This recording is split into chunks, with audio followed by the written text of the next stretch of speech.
انت كنت ملزومه ان انت تكلميني وتقولي لي ليك امانه عندي من مشاعر، ولا كنت ملزومه تقولي لي حاجه زي كده؟ وانا بقولها لك على اللايف قدام الناس اهو كلها يراها. احنا فوق ال 100 بني ادم في قلب اللايف. اي امانه مشاعر سايبها لي طلعيها لاي حد محتاجها. انا اللي بقولها لك قدام الناس كلها. اي امانه موجوده عندك تخص المحلاوي والبندق طلعيها لاي حد محتاجها.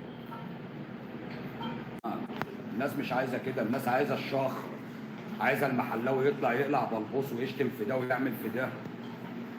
الناس عايزه قله الادب يا ست الكل، مش عايزينك تاكلي عيش.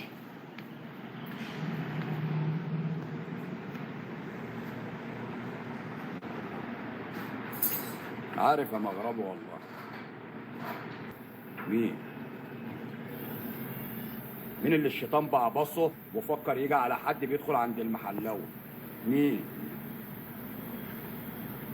الله يرحمه ويغفر له.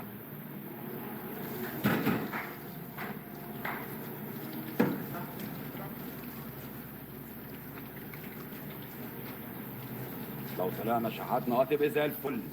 لو طلعت شحات هتبقى زي الفل يا ما.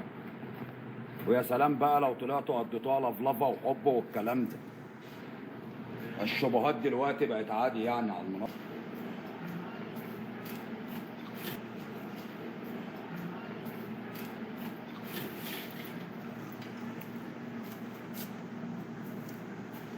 ام نور، حطي ده في كسك واخرجي على طول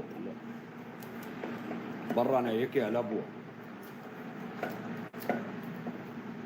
ده في يوم كلمتني وقلت لي مشاعر موضوع عندها حب الصور ومحدش بيعبر ولا ثلاثة.